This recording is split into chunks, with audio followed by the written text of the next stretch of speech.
They called her Glass Eye behind her back at Fort Braxton. The recruits would snicker when Lieutenant Colonel Victoria Hayes walked past, her slight frame barely filling out her combat fatigues. At 28, she was the youngest woman ever. Assigned to lead the elite precision marksmanship division, and nobody let her forget it. The old-timers muttered about diversity quotas. The young hotshots rolled their eyes at what they saw as another political appointment. But on a windswept morning in the Nevada desert, when the impossible shot presented itself, 3,500 meters through swirling dust and crosswinds, Victoria would silence every doubter with a single squeeze of her trigger. This is the story of how ridicule turned to reverence and how one bullet changed everything. Before we jump back in, tell us where you're tuning in from, and if this story touches you, make sure you're subscribed because tomorrow, I've saved something extra special for you. The morning sun cast long shadows across the sprawling military complex of Fort Braxton as Victoria Hayes stepped out of her government-issued sedan. The desert air was already warming, promising another scorching day in the Nevada wilderness. She adjusted her olive-green cap and surveyed the training grounds that stretched endlessly toward the horizon. Where heat mirages danced like ghosts above the hardpan, Fort Braxton wasn't like other military installations. This was where the Army's most elite marksmen came to push the boundaries of what was possible with a rifle. The Precision Marksmanship Division had been established here in 1987, nestled in a valley between two mountain ranges that provided natural backstops for the longest shots imaginable. The facility boasted ranges that extended up to 4,000 meters, making it one of the premier long-range shooting venues in the world. Victoria had earned her position through 15 years of methodical progression through the ranks. She'd started as an 18-year-old private from a small town in Montana, where she'd learned to shoot rabbits for the family dinner table. Her father, a Vietnam veteran turned hunting guide, had taught her that patience and precision mattered more than power. Those lessons had served her well through sniper school at Fort Benning, multiple deployments in Afghanistan, and eventually selection for the Advanced Marksmanship Instructor course. But none of that mattered to the men who now served under her command. Master Sergeant Jake Morrison was the worst of them.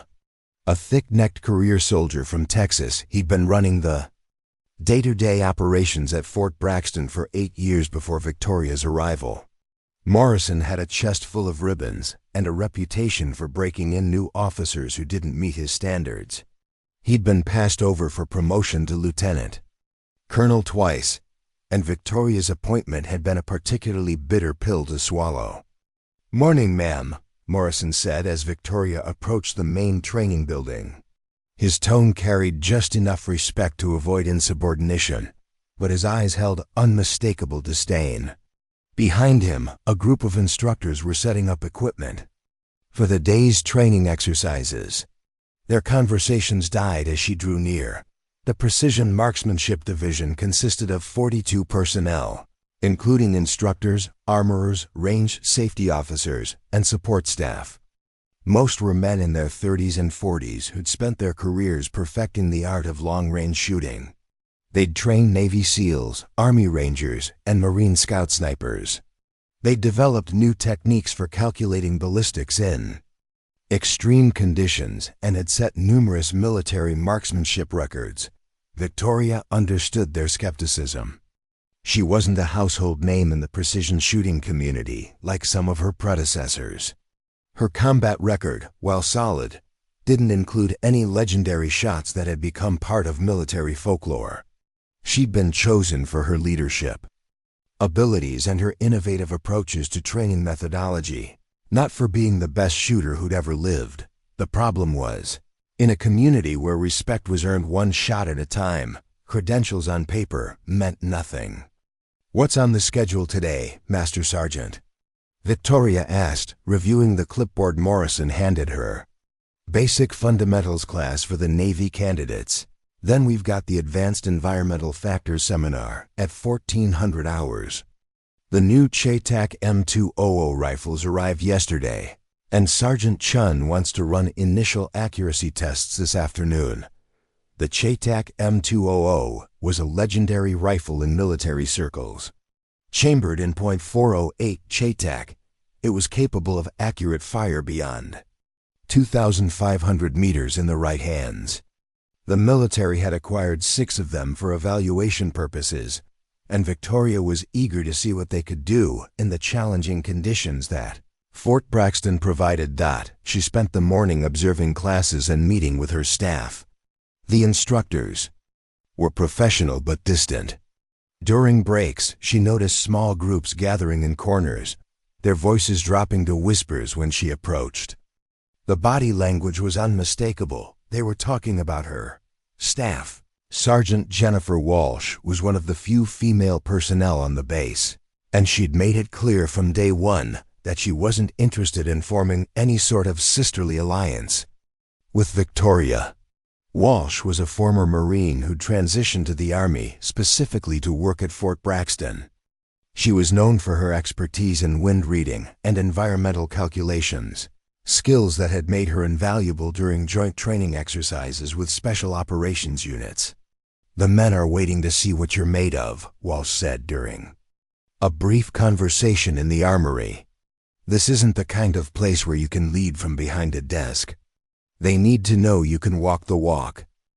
Victoria appreciated the directness, even if the underlying message was uncomfortable.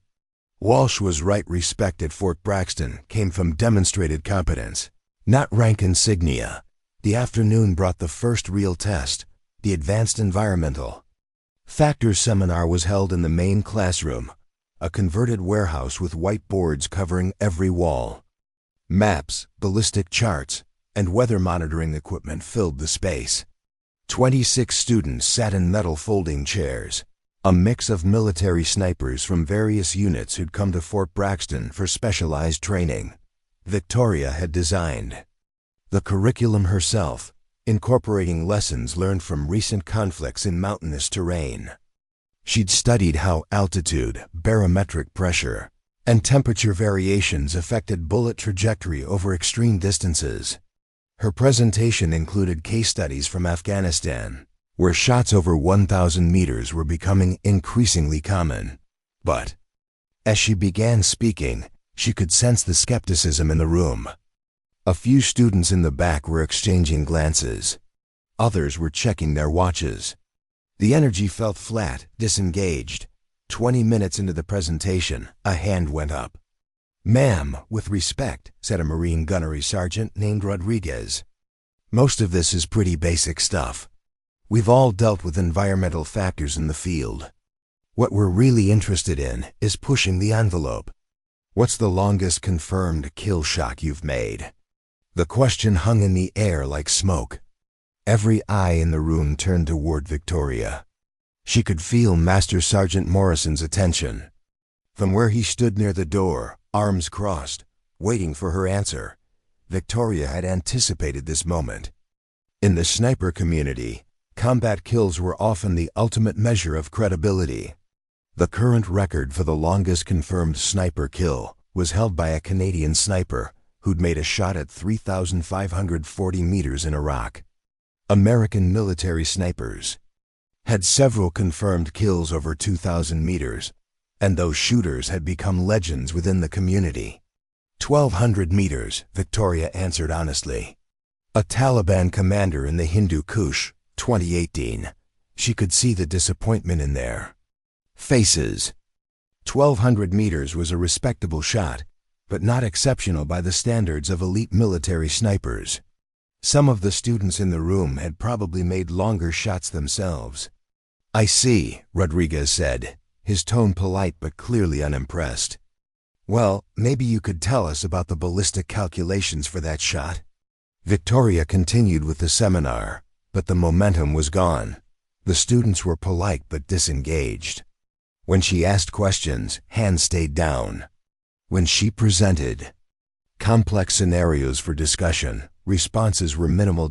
After the class ended, she overheard fragments of conversations as the students filed out. Political appointment. Never should have put her in charge of this place. What does she know about extreme long range? That evening, Victoria sat in her temporary quarters, a small apartment on the base that came with her assignment, and reviewed personnel files. She studied the backgrounds of her instructors, looking for ways to connect with them and earn their respect. Many had served multiple combat tours, several held marksmanship records. All had more experience with extreme long-range shooting than she did. Morrison knocked on her door at 1900 hours. "Ma'am, I wanted to discuss tomorrow's training schedule," he said, but his real purpose became clear quickly. "The men are talking. They're wondering if you're really qualified to be running this operation. Some of them are considering requesting transfers." Victoria had expected this conversation. Morrison was testing her, seeing how she'd react to pressure. "Master, Sergeant, I understand their concerns. I didn't get this position because I'm the best shooter who ever lived. I got it because the Army believes I can make this division more effective. Give me time to prove that. Time is something we don't have a lot of, ma'am. We've got a joint training exercise with SEAL Team 6 next month. They're expecting to work with the best instructors in the military. If word gets back to Norfolk that Fort Braxton isn't what it used to be." Morrison didn't need to finish the sentence. Military communities were small and tightly connected. Reputation mattered enormously, and a damaged reputation could take years to rebuild. After Morrison left, Victoria walked outside onto the small porch of her quarters. The desert night was clear and cold, with stars visible in numbers that city dwellers never experienced. The mountains on either side of the valley were black silhouettes against the starlit sky. She thought about her father's advice from years ago: when you're doubting yourself, remember why you picked up the rifle in the first place. Preparing and narrating this story took us a lot of time, so if you are enjoying it, subscribe to our channel. It means a lot to us. Now back to the story. Victoria had joined the military because she wanted to serve something larger than herself. She'd become a sniper because she was good at it, and because precision shooting required the kind of patience and attention to detail that suited her personality. She'd accepted the assignment to Fort Braxton because she believed she could contribute to the development of new training methodologies that would save lives in combat. But now, standing alone in the desert darkness, she wondered if she'd made a mistake. Maybe Morrison was right. Maybe the instructor's skepticism was justified. Maybe she wasn't the right person for this job.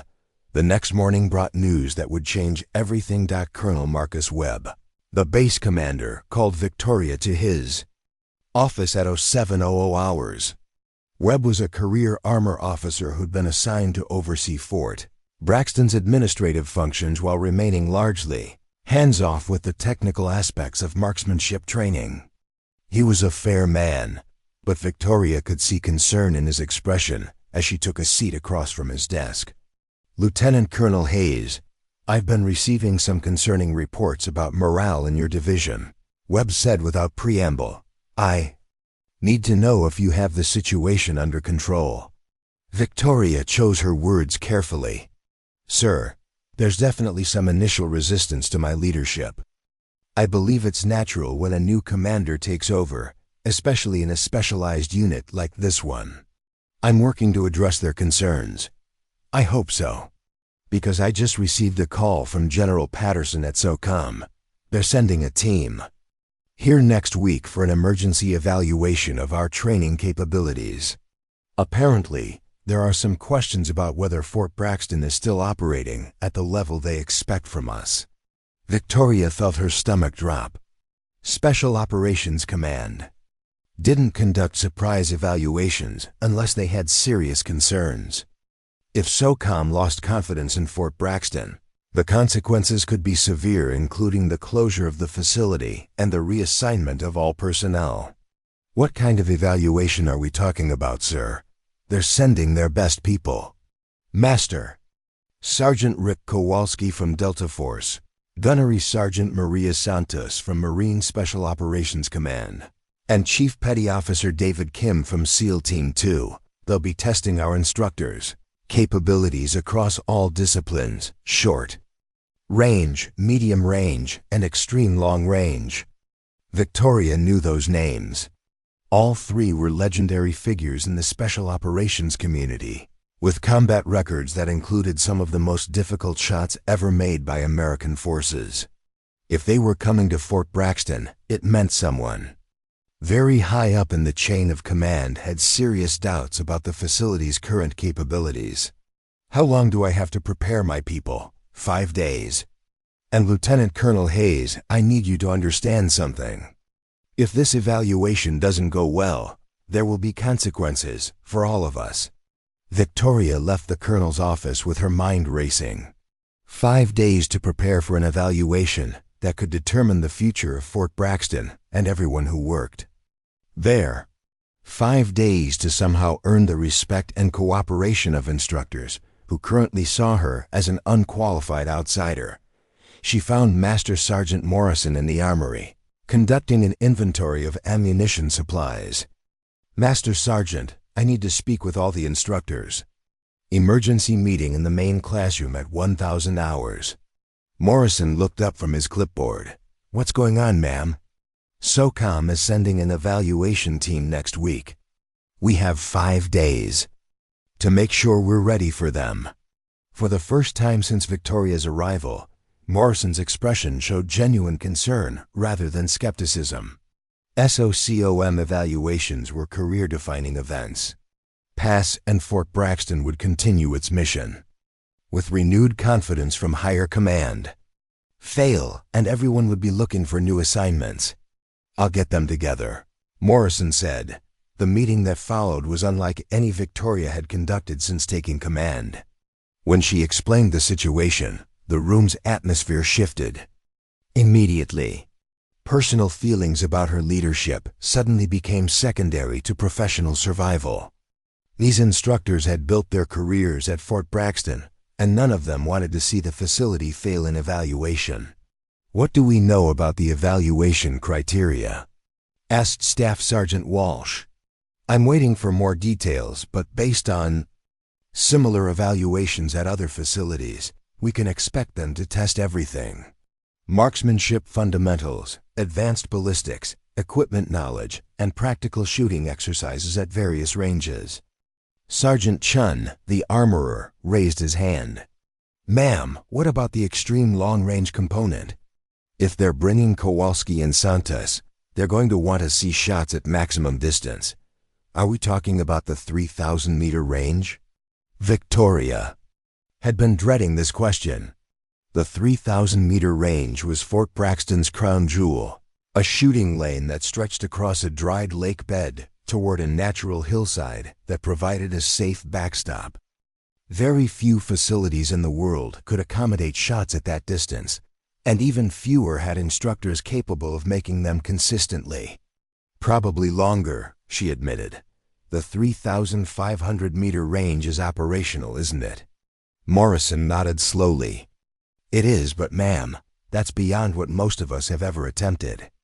The longest shot any of our current instructors have made here is 2,800 meters, and that was Sergeant Phillips before he transferred to Fort Lewis."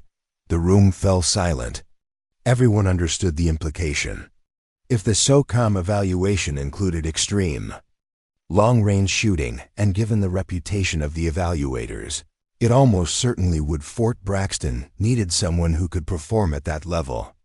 "What about the CheyTac rifles?" asked Corporal Anderson, one of the younger instructors. "Those are rated for shots out to 3,500 meters, aren't they?" "In perfect conditions, maybe," Morrison replied. "But we're talking about real-world shooting here, with wind and mirage and all the other factors that make extreme long range so difficult. Having the right rifle is just the starting point." Victoria looked around the room at the faces of her instructors. For the first time since her arrival, she saw them not as adversaries, but as professionals facing a common challenge. They were good at their jobs, very good. But the level of performance that SOCOM would expect was beyond what any of them had been tested at. "We have 5 days," she said. I want everyone to spend time on long-range facilities. Review your ballistic calculations, practice your wind reading, get familiar with the CheyTac systems. We're going to approach this systematically and professionally. Ma'am, Morrison said, with respect, practicing isn't the same as performing under evaluation. Pressure. If they ask one of us to make a 3,500-meter shot, and we miss ... He didn't need to finish the sentence.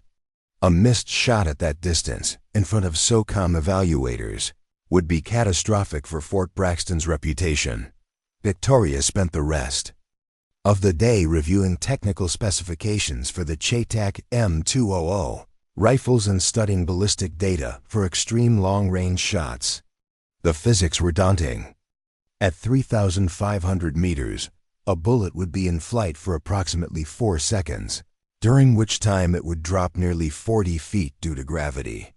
Crosswinds that were barely noticeable at shorter distances could push the bullets several feet off target. Temperature, humidity, and barometric pressure all became critical factors, but as she studied the data, Victoria began to see patterns and relationships that intrigued her. Her background in mathematics, she'd nearly completed a master's degree in applied mathematics before deploying to Afghanistan, gave her a different perspective on the ballistic calculations than most shooters had.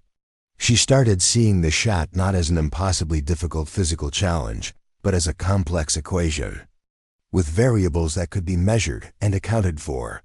That evening, she made a decision that would change everything. Victoria arrived at the 3,500-meter range before dawn, carrying her personal rifle case and a thermos of black coffee. The desert was still and cold, with the kind of crystalline air that serious shooters prayed for. She'd spent the previous night running calculations, studying weather patterns, and analyzing the topographical maps of the range. The decision she'd made was simple, but risky. She would attempt the shot herself. The 3,500-meter range was Fort Braxton's most ambitious facility, stretching across a valley floor that had been scraped flat by ancient glaciers. The firing position sat on a raised platform constructed from reinforced concrete, offering shooters a clear line of sight across the hardpan toward a hillside that rose gradually from the desert floor. Steel targets of various sizes had been positioned at measured intervals, with the furthest ones requiring binoculars to see clearly. Victoria set up her equipment methodically. She'd brought one of the new CheyTac M200 rifles, a precision instrument that weighed nearly 30 pounds. When fully configured, the rifle's .408 CheyTac cartridge was specifically designed for extreme long-range shooting, capable of maintaining supersonic velocity beyond 2,000 meters. But hardware was only part of the equation at this distance. She mounted a Night Force ATACR scope with variable magnification up to 42x, then began the painstaking process of calculating environmental factors. Wind speed and direction at the firing position were just the beginning. She needed to estimate conditions across the entire bullet's trajectory, including variations in terrain that could create unpredictable air currents. The morning sun was painting the eastern mountains pink when Master Sergeant Morrison arrived, driving one of the base's utility vehicles. He parked behind the firing platform and walked up slowly, his expression unreadable. "Didn't expect to find you here, ma'am," he said, studying the equipment Victoria had arranged. "I needed to understand what we're asking our instructors to do." Victoria replied, adjusting the scope's parallax settings. "If SOCOM is going to test extreme long-range capabilities, I should know what that looks like." Morrison examined the CheyTac rifle with professional interest. He'd fired the weapon system before, but never at maximum range. "That's a 3,500-meter target you're looking at," he observed. "At that distance, you're dealing with a bullet drop, measured in dozens of feet, not inches. 37 feet, 6 inches, according to my calculations. Assuming standard atmospheric conditions and a muzzle velocity of 2,900 feet per second, Morrison raised an eyebrow. "You've done the math?" Victoria handed him a notebook filled with equations and diagrams. She'd spent hours working through the ballistic calculations, accounting for variables that most shooters handled through experience and intuition. Her mathematical background had allowed her to approach the problem systematically, breaking down each component of the shot into measurable factors. "When's the biggest unknown?" she continued, pointing toward a series of flags positioned along the range. "I've got readings here at the firing position, but conditions could be completely different at 2,000 meters and different again at the target." Morrison studied her notes, his skepticism gradually giving way to genuine interest. The calculations were sophisticated, incorporating factors that many shooters never considered formally. Victoria had analyzed the Coriolis effect, the influence of Earth's rotation on long-flight projectiles, and had even factored in the slight ballistic differences between individual cartridges from the same manufacturing lot. "This is impressive work," Morrison admitted. "But Mom, shooting on paper and shooting in reality are two different things. Even if your calculations are perfect, there's still the human element. Trigger control, breathing, follow through at this distance. The smallest mistake gets magnified exponentially." Victoria understood his point. She'd made thousands of shots during her military career, but never attempted anything approaching this distance. The longest shot in her official record was 1,200 meters, made under combat conditions in Afghanistan. This would be nearly 3 times that distance, under the added pressure of proving herself to skeptical subordinates. But she'd also spent the previous evening studying videos of successful extreme long-range shots, analyzing the techniques used by civilian and military shooters who'd pushed the boundaries of what was possible. She'd identified common elements: meticulous preparation, absolute stillness during the shot sequence, and the patience to wait for ideal conditions. "I'd like to try," Victoria said simply. Morrison looked out across the range toward the distant target, then back at Victoria. Something in his expression shifted, not quite respect, but perhaps the beginning of understanding. "I'll spot you," he said. The next hour was spent in final preparations. Morrison positioned himself behind a high-powered spotting scope, establishing clear communication protocols for wind calls and target adjustments. Victoria performed a detailed inspection of the rifle, checking every component from the barrel crown to the stock bedding. She loaded 5 custom-manufactured cartridges, each one hand-selected for consistent weight and dimensions. The morning air remained calm, but Victoria knew that conditions across the range could be dramatically different. Desert valleys were notorious for creating thermal currents as the sun warmed the ground, and even slight air movements could dramatically affect bullet trajectory at extreme distances. "Wind flags show a calm to light variable at the firing position," Morrison reported through his spotting scope. "I can see some mirage activity starting to develop at about 2,000 meters, but it's not consistent yet." Victoria settled into her shooting position, using a bipod and rear bag to create a stable platform for the heavy rifle. The shooting fundamentals she'd learned as a teenage hunter in Montana remained the same regardless of distance: natural point of aim, consistent cheek, weld, controlled breathing, smooth trigger press. But at 3,500 meters, perfection in these fundamentals wasn't just important, it was absolutely critical. Through her scope, the target appeared as a small steel plate, barely visible against the hillside backdrop. At maximum magnification, she could make out its rectangular shape, but environmental conditions were already beginning to create heat mirage that made precise aiming difficult. "Range is 3,487 meters according to the laser," Morrison called out. "Temperature is 47 degrees and rising. Barometric pressure is 30.15 inches. Victoria made final adjustments to her scope settings, dialing in the elevation and windage corrections her calculations had indicated. The scope's turrets made precise clicking sounds as she turned them, each click representing a fraction of an angular minute that would translate to inches of bullet impact at the target. She settled behind the rifle and began her breathing routine, forcing her heart rate to slow and her muscles to relax. At this distance, any tremor or movement would be magnified tremendously by the time the bullet reached its destination. "Conditions look good," Morrison reported. "Wind flags are showing a consistent light breeze from the northwest. Mirage is minimal right now, but that could change as the sun gets higher." Victoria centered the crosshairs on the target and began her final approach to the shot.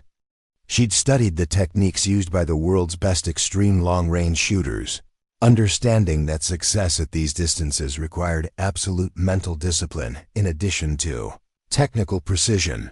The rifle felt different than the weapons she'd trained with throughout her career. The CheyTac was heavier, with a longer barrel and a different balance point, but it was also capable of accuracy that surpassed anything she'd previously used, assuming she could perform her part of the equation correctly. She took a final breath, let half of it out, and began applying pressure to the trigger. The trigger brake was crisp and clean, and she followed through exactly as she'd practiced, maintaining sight picture and position until the rifle's recoil cycle was complete.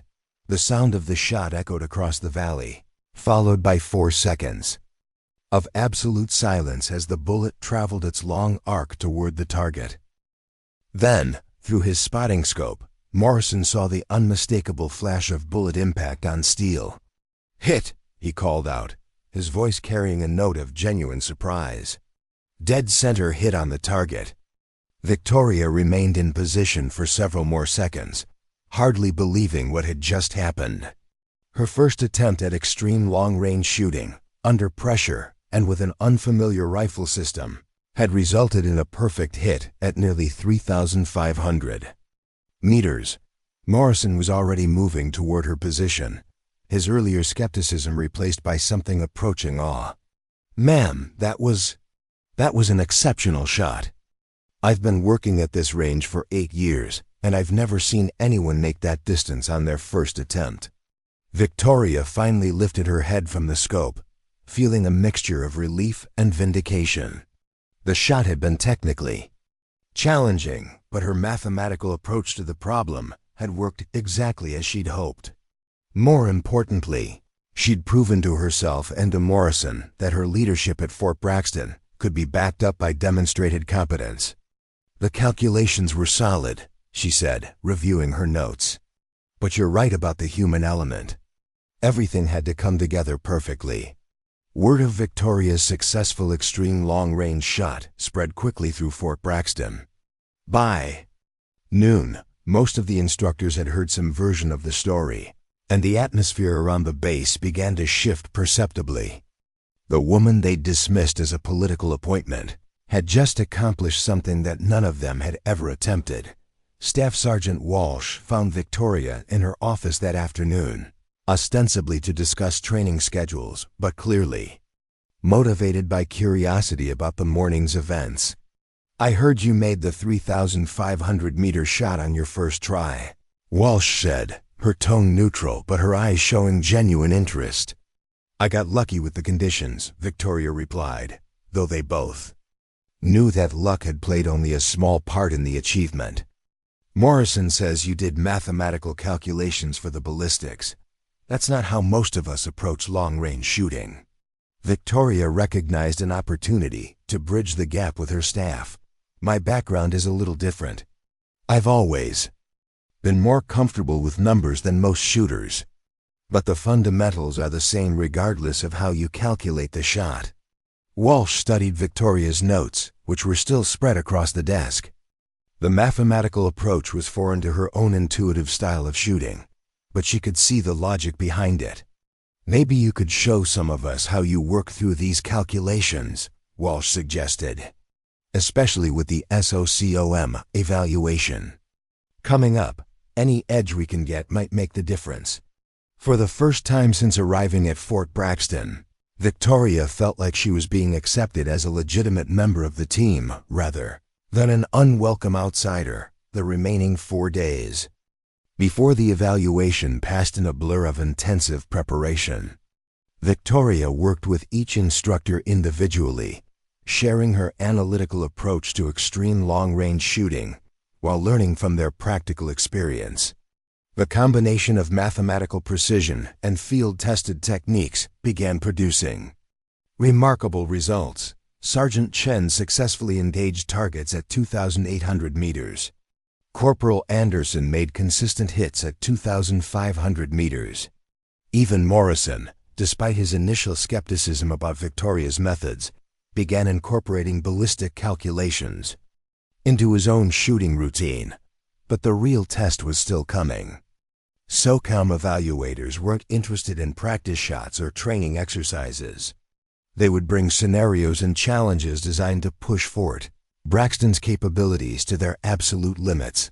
Victoria spent the evening before the evaluation reviewing personnel files and final preparations. She felt confident in her team's abilities, but she also understood that careers and reputations would be decided over the next few days. The desert stars were brilliant overhead as she walked the ranges. One final time, checking equipment and target systems. Tomorrow would bring the ultimate test of everything she'd tried to build at Fort Braxton. In the distance, a coyote called across the valley, its voice carrying on the night wind. Victoria smiled at the sound. Her father had always said that coyotes were good luck for hunters. She hoped he was right. The SOCOM evaluation team arrived at Fort Braxton in a convoy of unmarked vehicles at precisely 0800 hours. Master Sergeant Rick Kowalski emerged from the lead SUV like a force of nature, 6'4", barrel-chested, with the kind of weathered face that spoke of decades spent in hostile territories. Behind him came Gunnery Sergeant Maria Santos, compact and intense, her dark eyes already scanning the facility with professional assessment. Chief Petty Officer David Kim completed the trio, moving with the fluid grace that marked elite special operations personnel. Victoria met them at the main gate alongside Colonel Webb, both officers in their dress uniforms despite the desert heat. Already building at the early morning hour, the evaluators wore simple ACS with minimal insignia, but their reputations preceded them throughout the special operations community. "Welcome to Fort Braxton," Victoria said, extending her hand to Kowalski. "We're honored to have you here." Kowalski's handshake was firm and brief. "Lieutenant Colonel Hayes, I've heard interesting things about your appointment here. We're looking forward to seeing what your team can do." The tone was professional but carried an undercurrent that Victoria recognized immediately. These weren't casual observers, they were hunters, here to identify any weakness in Fort Braxton's armor. Santos stepped forward with a tablet computer, already displaying evaluation criteria and assessment schedules. "We'll be conducting comprehensive testing across 4 primary areas: fundamental marksmanship instruction, advanced ballistics application, equipment proficiency, and practical shooting scenarios. The evaluation will conclude with extreme long-range demonstrations." Victoria felt her pulse quicken at the final item. Everything would ultimately come down to whether Fort Braxton's instructors could perform at the highest levels under direct observation by the military's most elite shooters. The first day of evaluation focused on classroom instruction and basic marksmanship fundamentals. Victoria watched from the back of the room as Staff Sergeant Walsh conducted a lesson on wind reading techniques, her presentation crisp and authoritative. The SOCOM evaluators took detailed notes, occasionally asking pointed questions that tested the depth of Walsh's knowledge. Master Sergeant Morrison led a session on ballistic calculations for medium-range engagements, demonstrating the mathematical principles that governed bullet trajectory. Kim, the SEAL evaluator, challenged several of Morrison's examples with scenarios from recent combat operations, pushing the instructor to adapt his theoretical knowledge to real-world conditions. Victoria could see her team rising to meet the challenge. The instructors who had once questioned her leadership were now performing at their absolute peak, driven by professional pride and the knowledge that Fort Braxton's reputation hung in the balance. But the real tests began on day 2. Kowalski announced the practical shooting evaluation would take place across multiple ranges simultaneously, with each instructor required to demonstrate proficiency at their claimed area of expertise. The SOCAM evaluators would observe and score performance based on accuracy, consistency, and ability to adapt to changing conditions. "We're not here to see perfect shots under perfect conditions," Santos explained to the assembled instructors. "We want to see how you perform when things get complicated." The complications began immediately. At the 800-meter range, wind conditions shifted every few minutes, requiring constant recalculation of environmental factors. At the 1,200-meter facility, targets appeared and disappeared on randomized schedules, forcing shooters to engage quickly while maintaining precision. The 2,000-meter range featured moving targets that simulated combat scenarios, where enemy personnel might be relocating between covered positions. Victoria found herself genuinely impressed by her team's performance. Sergeant Chun adapted to the shifting wind conditions with the instinctive skill of a veteran, making consistent hits despite challenging environmental factors. Corporal Anderson engaged the timed targets with methodical precision, never rushing his shots but never missing his windows of opportunity. But it was Morrison who truly surprised everyone. The Master Sergeant had privately worked with Victoria's ballistic calculation methods, incorporating mathematical precision into his traditional shooting approach. When faced with a series of challenging shots at the 2,000-meter range, he systematically worked through each engagement, making minor adjustments based on observed conditions and achieving a perfect score. Kowalski approached Victoria as the practical shooting evaluation concluded. "Your instructors are performing well, better than I expected, to be honest." "They're the best in the business," Victoria replied. "They just needed the right environment to show what they could do. Maybe, but tomorrow is what really matters." Extreme long-range shooting isn't just about technical skill, it's about mental toughness under pressure. We've seen a lot of excellent shooters fold when the stakes get high. That evening, Victoria gathered her team for a final preparation session. They reviewed environmental forecasts for the following day, studied the target configurations for the extreme long-range evaluation, and discussed contingency plans for various scenarios the SOCOM team might present.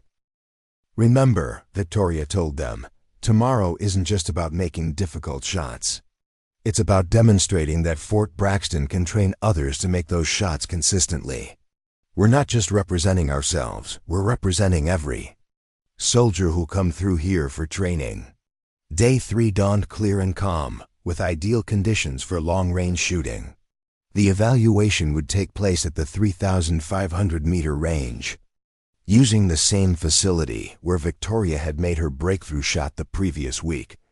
The SOCOM evaluators had prepared a series of challenges that progressively increased in difficulty.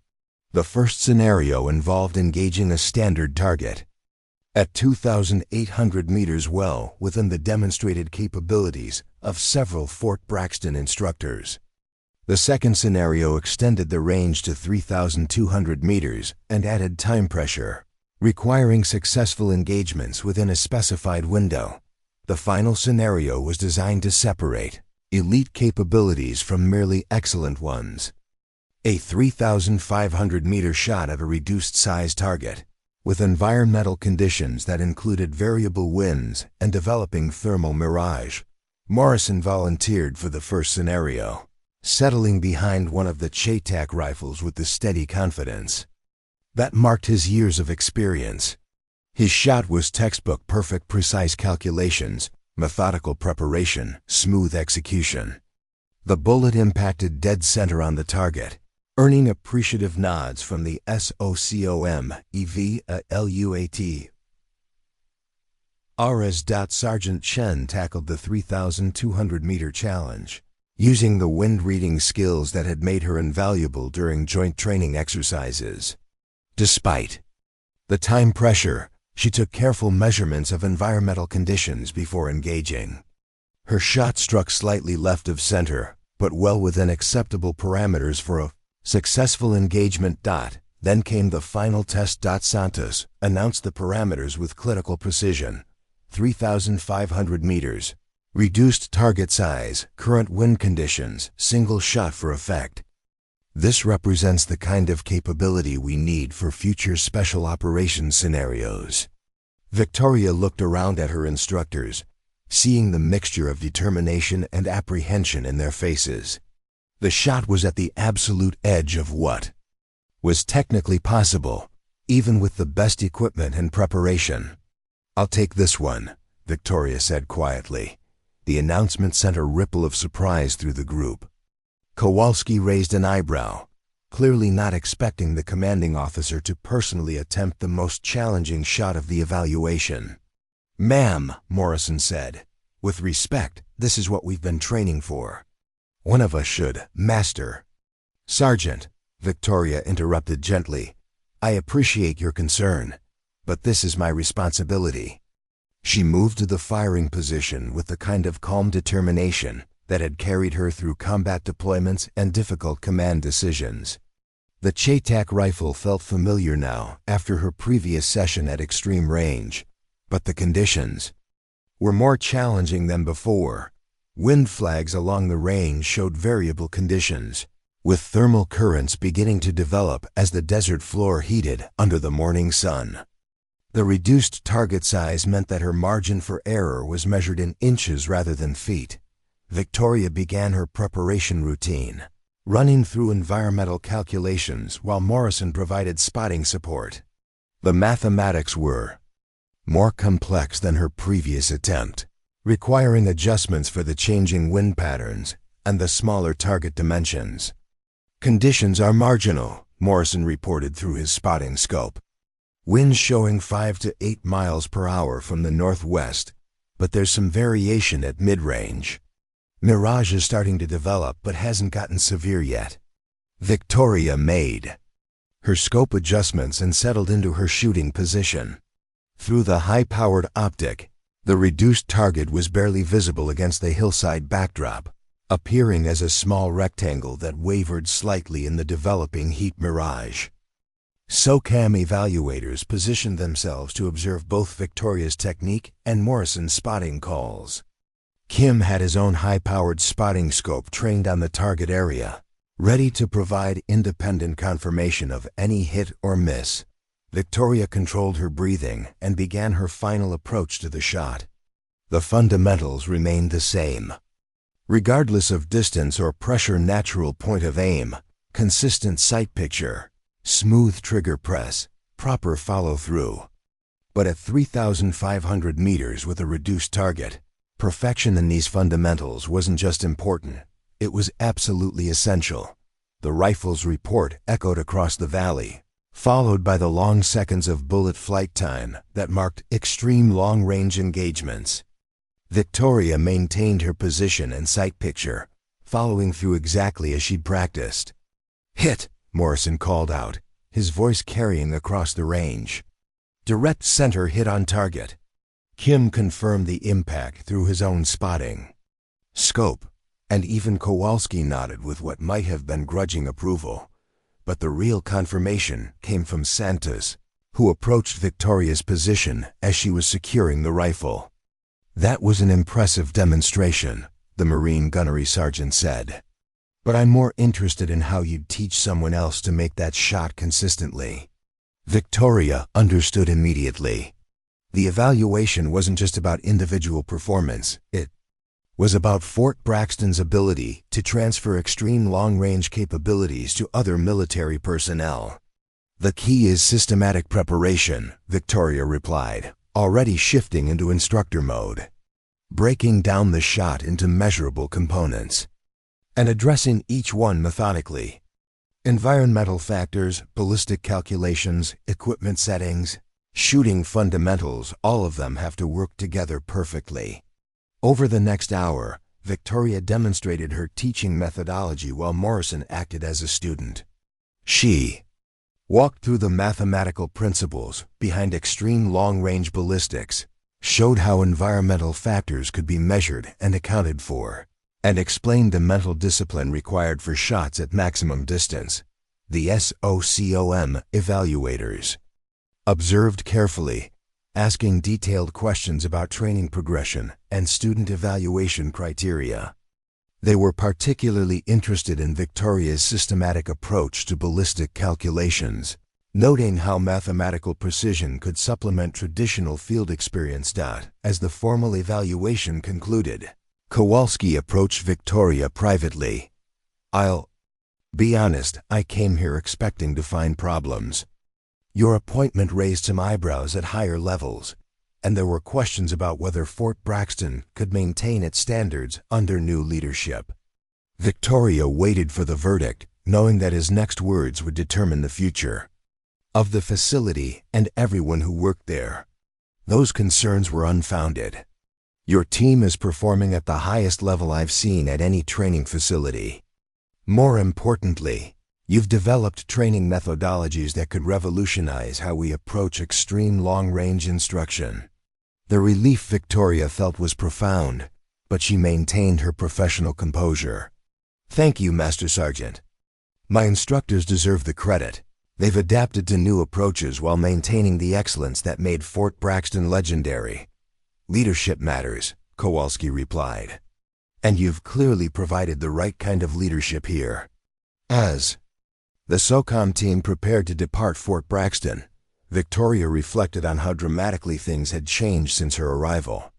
The instructors who had once questioned her qualifications were now incorporating her methods into their own teaching.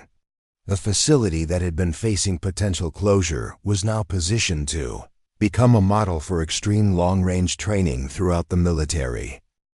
But most importantly, she'd proven to herself that leadership and technical competence could work together to achieve something greater than either could accomplish alone. 3 weeks after the SOCOM evaluation, Victoria stood in the Pentagon briefing room facing a panel of senior military officials who would determine the future of precision marksmanship training across all service branches. The room was austere and intimidating, with American flags flanking a massive conference table where generals and admirals sat reviewing classified reports. General Patricia Lawson, commanding officer of the Army's Training and Doctrine Command, opened the session with characteristic directness. "Lieutenant Colonel Hayes, your performance at Fort Braxton has generated considerable attention at the highest levels. We're here to discuss expanding your methodologies beyond a single training facility." Victoria had prepared for this moment since receiving the unexpected summons to Washington. The SOCOM evaluation report had been overwhelmingly positive, but she understood that military bureaucracy moved slowly and that institutional change required sustained effort from multiple levels of command. "Thank you, General. Fort Braxton has demonstrated that systematic mathematical approaches to extreme long-range shooting can significantly improve training outcomes while reducing the time required to develop competent marksmen." Admiral Harrison from Naval Special Warfare Command leaned forward, consulting his tablet. "The numbers are impressive. Your students are achieving proficiency at distances that previously required years of specialized training. But we need to understand whether these methods can be scaled across different environments and student populations." The question went to the heart of Victoria's ambitious vision. She'd spent the week since the evaluation developing comprehensive training protocols that could be implemented at multiple facilities, with standardized curricula and assessment criteria that would ensure consistent results regardless of location. "Sir, we've developed modular training programs that can be adapted to different geographic conditions and equipment configurations. The mathematical principles remain constant, but the specific applications can be tailored to local requirements." Colonel James Fletcher from Marine Corps Training Command interjected with a practical concern. Lieutenant Colonel, what about instructors who lack your mathematical background? Most of our senior marksmanship instructors are combat veterans, whose expertise comes from field experience, not academic study. Victoria had anticipated this challenge. During the previous weeks, she'd worked with Morrison and her team to develop simplified calculation methods that could be taught to instructors with varying educational backgrounds. Colonel, we've created training materials that translate complex ballistic calculations into practical field procedures. Instructors don't need advanced mathematics degrees.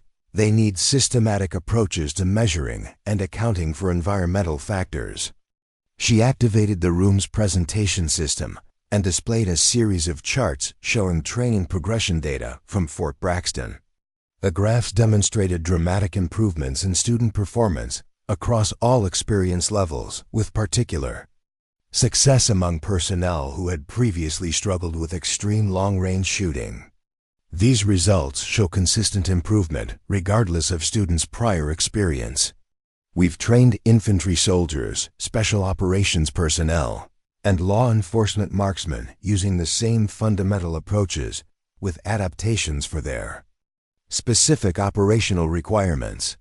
General Lawson studied the data carefully before asking the question Victoria had been expecting. What about the cost? Implementing new training methodologies across multiple facilities requires significant resources, equipment, instructor training, facility modifications. Victoria had worked with Colonel Webb to develop comprehensive cost analyses comparing traditional training approaches with her systematic methodologies. The results were compelling from both performance and economic perspectives. In general, initial implementation costs are offset by reduced training time and improved success rates. Students achieve advanced proficiency in weeks rather than months, and the failure rate for extreme long-range qualifications has dropped by 60%. The briefing continued for 2 hours with detailed discussions of implementation timelines, resource requirements, and quality control measures. Victoria answered questions about instructor certification, equipment standardization, and coordination between service branches. But the most significant moment came when Admiral Harrison asked about combat applications. Lieutenant Colonel Hayes, impressive training results don't always translate to battlefield effectiveness. How do we know these methods will work under combat stress? Victoria paused before answering, knowing that her response would be crucial to gaining the panel's approval. Admiral, mathematical precision doesn't replace combat experience, it enhances it.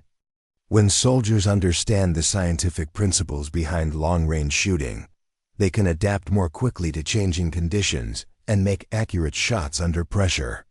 The confidence that comes from systematic preparation is itself a combat multiplier.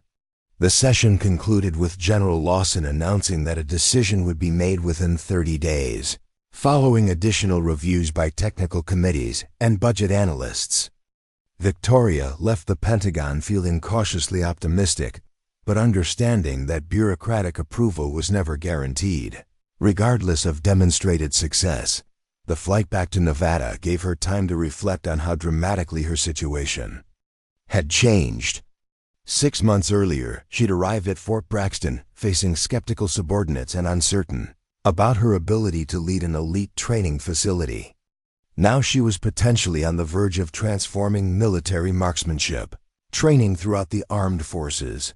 But the real validation came when she returned to Fort Braxton and found Master Sergeant Morrison waiting with news that would exceed even her ambitious expectations. "Ma'am, I just received a call from 1st Special Forces Command. They're sending a team here next month for advanced training using your methodologies." Apparently, word has spread through the special operations community about what we're doing here. Victoria felt a surge of professional satisfaction. Acceptance by the special operations community represented the ultimate validation of Fort Braxton's capabilities, since those units had access to the best training resources in the military and wouldn't settle for anything less than exceptional instruction. How many personnel are we talking about, Master Sergeant? 12 operators from different teams, plus 4 instructors who want to learn our methods so they can implement them at other facilities. It's going to be our most advanced course yet. The next month brought a steady stream of visitors to Fort Braxton. Word of Victoria's innovative training methods had spread through military channels, generating requests from units that had never previously sought external marksmanship instruction. Navy SEALs, Army Rangers, Marine Raiders, and Air Force Special Operations personnel arrived for courses that pushed the boundaries of what was possible with precision shooting. But it was during a training session with the 1st Special Forces command team that Victoria achieved the shot that would become legendary throughout the military community. The exercise involved a simulated hostage rescue scenario, with targets positioned at multiple ranges representing both hostile forces and civilians. The furthest target sat at 3,847 meters, nearly 400 meters beyond Victoria's previous maximum distance, in a position that required threading the shot between 2 closer obstacles. Captain Derek Thompson, the team leader, studied the scenario through his spotting scope. "That's an impossible shot," he declared. "Even if someone could make the distance, the angle is wrong. There's no clear line of sight." Victoria examined the target configuration, running calculations that accounted for the extreme range, challenging environmental conditions, and the precise trajectory required to clear the intervening obstacles. The mathematics were daunting, but she could see a solution. "There's a window," she said quietly. "Narrow, but it exists. The bullet trajectory at that distance creates enough drop to clear the near obstacles while still maintaining accuracy on the far target." Thompson shook his head. "Ma'am, with respect, that's a theoretical possibility at best. In a real-world scenario, you'd never attempt something that risky." Victoria understood his skepticism. The shot would require precision beyond anything she'd previously attempted, with no margin for error and consequences that could be catastrophic in an actual hostage situation. But she also recognized an opportunity to demonstrate capabilities that could save lives in future operations. If special operations teams understood what was possible with extreme precision shooting, they could develop tactics that maximize those capabilities. "Captain, would you be willing to spot me?" Thompson agreed, more from curiosity than confidence. He positioned himself behind a high-powered spotting scope while Victoria prepared the CheyTac rifle with meticulous attention to every detail. The environmental conditions were challenging but manageable. Wind speeds were moderate but variable, requiring careful timing to find moments of relative calm. Temperature and humidity levels were within acceptable parameters for extreme, long-range shooting. Victoria ran through her calculations 3 times, double-checking every variable and considering contingencies for different scenarios. The trajectory required to clear the near obstacles while impacting the far target demanded precision. Measured in fractions of angular minutes, she settled into her shooting position and began the final approach to the shot. Through her scope, the distant target was barely visible, obscured by heat mirage and atmospheric conditions. The near obstacles loomed large in her field of view, leaving only the narrowest corridor for bullet passage. The fundamentals remained unchanged regardless of distance or complexity-controlled breathing, natural point of aim, smooth trigger press, proper follow-through. But at nearly 3,850 meters with geometric constraints, every aspect of the shot had to be perfect. Victoria took her final breath, released half of it, and began applying pressure to the trigger. The rifle's report echoed across the desert valley, followed by the longest bullet flight time she'd ever attempted. 4.5 seconds later, Thompson's voice crackled through the communications system. "Hit. Direct center hit on the target." The special operations team erupted in amazement. Several operators who had witnessed thousands of exceptional shots during their careers declared it the most impressive marksmanship demonstration they'd ever seen. But the real significance became clear when Thompson approached Victoria after the exercise concluded. "Ma'am, that changes everything we thought we knew about Overwatch capabilities. If teams can provide precision support at those distances, it opens up tactical options we never considered possible."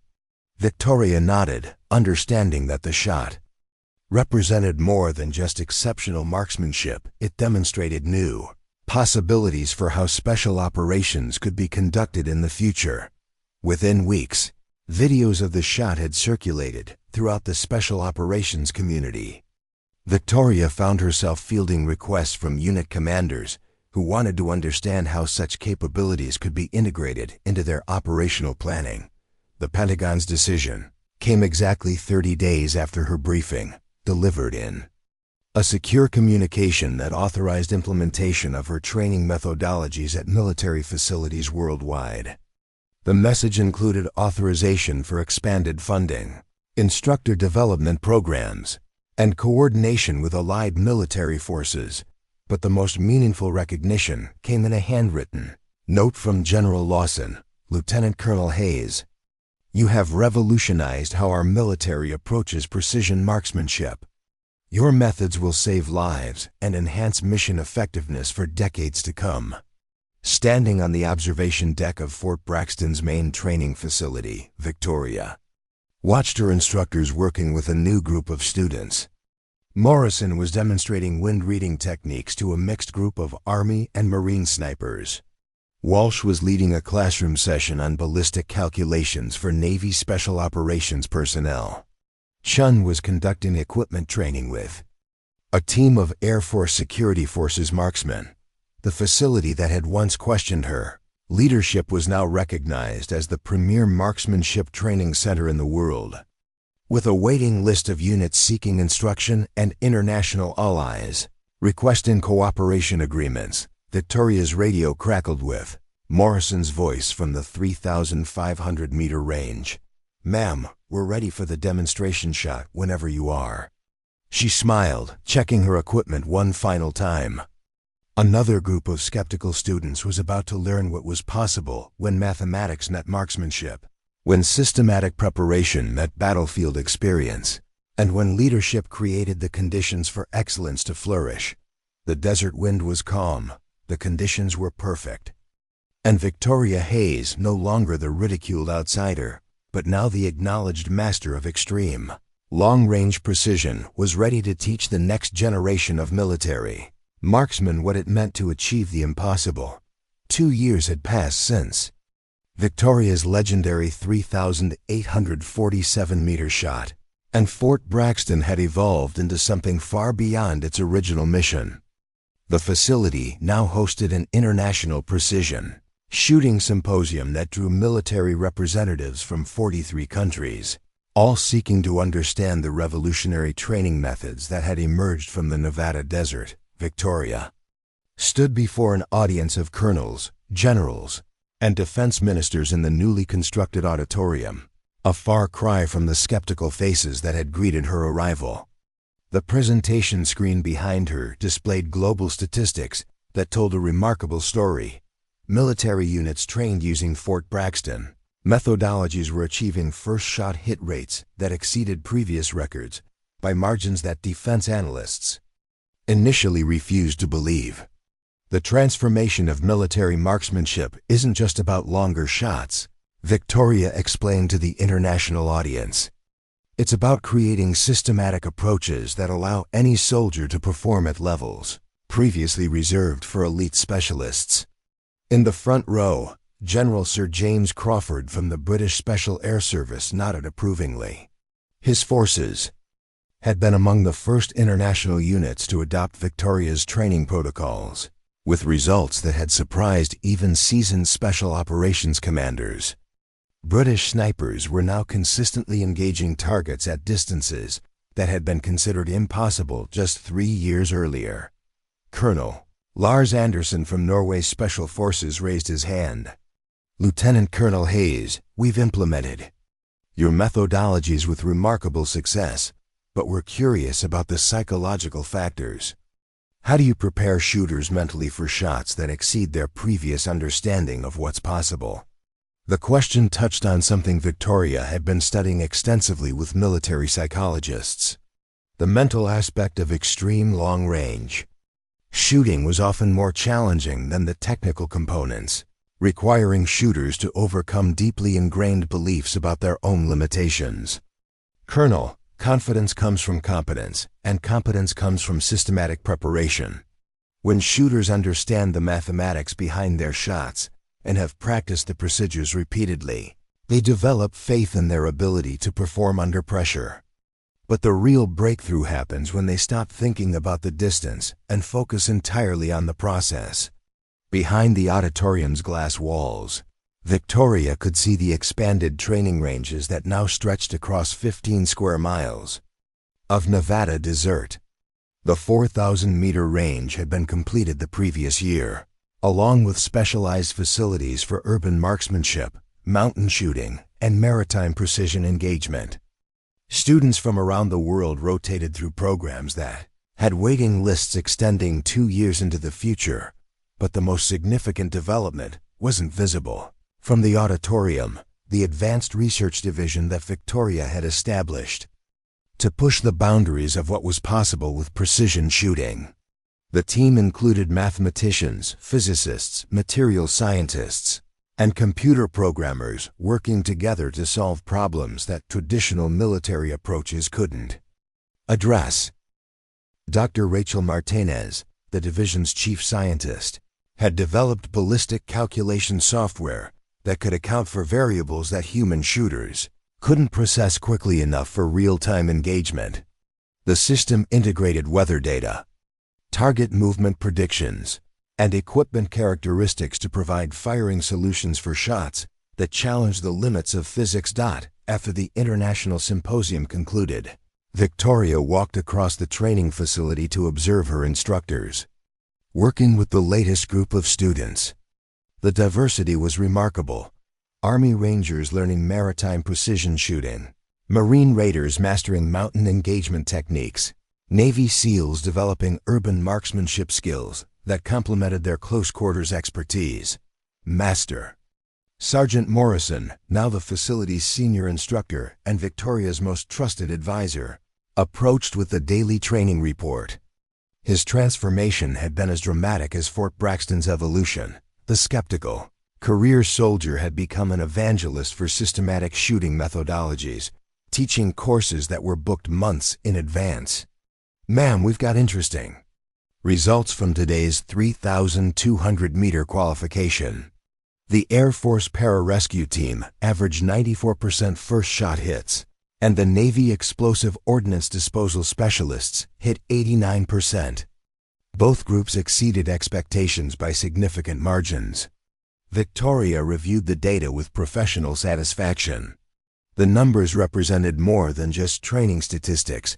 They indicated that precision shooting capabilities were spreading throughout the military in ways that would fundamentally change how operations were conducted.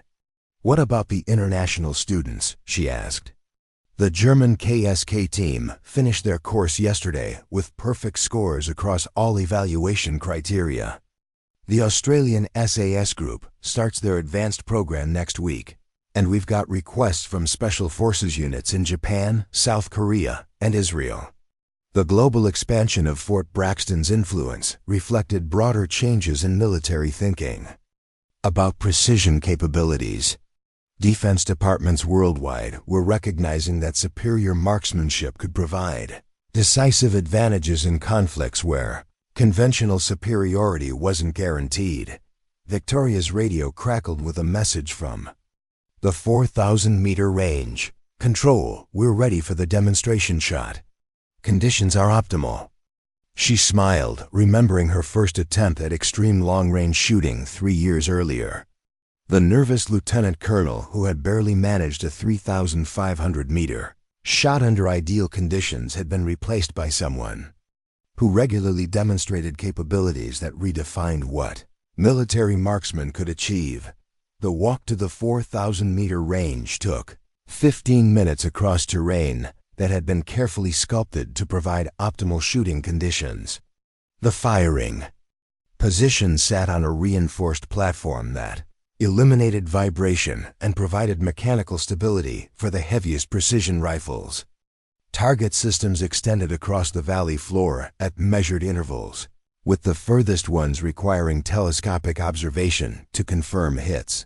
Today's demonstration involved a scenario that would have been considered pure fantasy when Victoria first arrived at Fort Braxton. Simultaneous engagements of multiple targets at ranges from 2,800 to 4,000 meters, representing a complex tactical situation where precision shooting could determine mission success. The students observing the demonstration included senior officers from elite units who had seen exceptional marksmanship throughout their careers. But Victoria's reputation had reached levels where even hardened Special Operations veterans watched her preparations with genuine curiosity about what might be possible.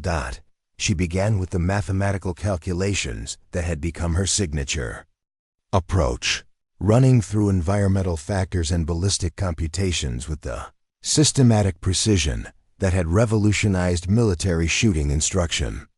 But the calculations were now supported by advanced software systems that could process variables in real time, providing firing solutions that accounted for changing conditions.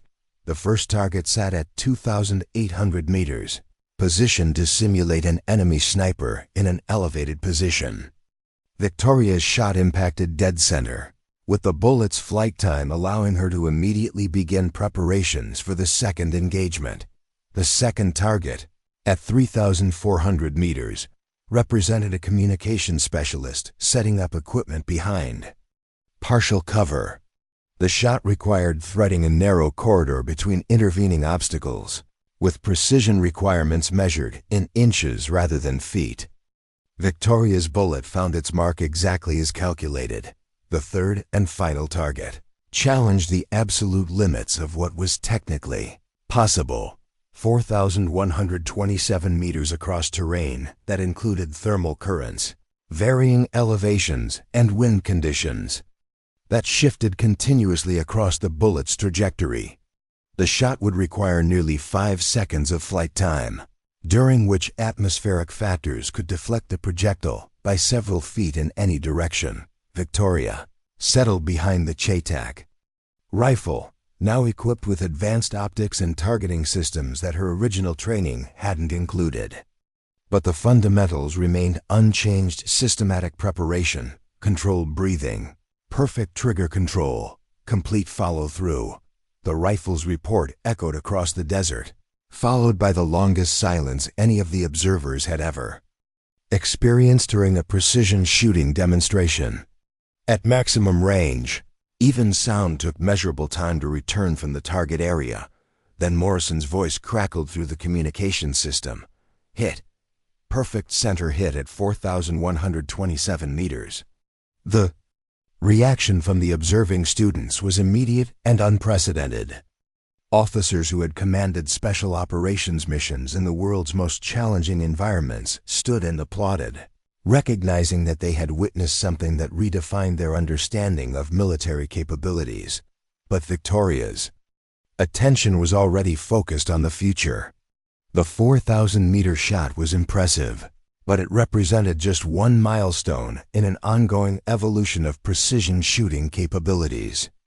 Her research division was developing techniques that would push effective ranges even further while reducing the training time required to develop competent long-range marksmen. Later that evening, Victoria received a secure communication that brought news of the ultimate validation. Her methodologies had been successfully employed in combat operations, with special operations teams achieving mission success through precision shooting capabilities that wouldn't have existed without Fort Braxton's innovations. Standing on the observation deck as the desert sun set behind the western mountains, Victoria reflected on the journey that had brought her from a ridiculed outsider to the acknowledged leader of military precision shooting development. The facility that had once questioned her appointment now served as the model for Marksmanship training throughout the free world. Her radio crackled with Morrison's voice from the main training building. Ma'am, we've got confirmation on next month's schedule.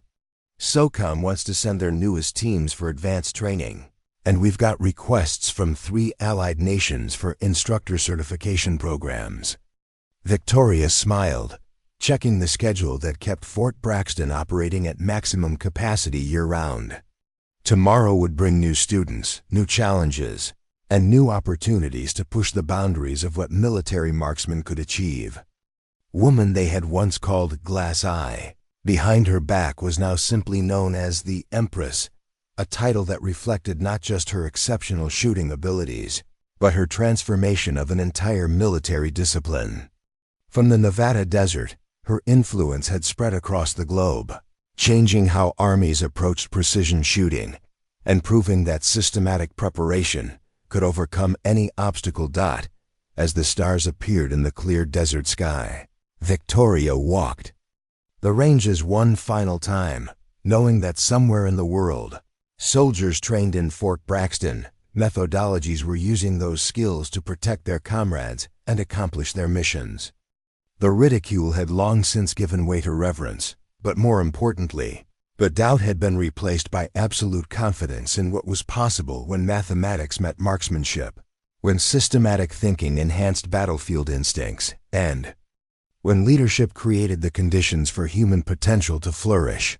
The sniper, Empress, had found her place in military history, not through a single legendary shot, but through the thousands of students she had trained and the countless lives her innovations would save in conflicts yet to come. Up next, you've got 2 more standout stories right on your screen. If this one hits the mark, you won't want to pass these up. Just click and check them out. And don't forget to subscribe and turn on the notification bell so you don't miss any upload from us.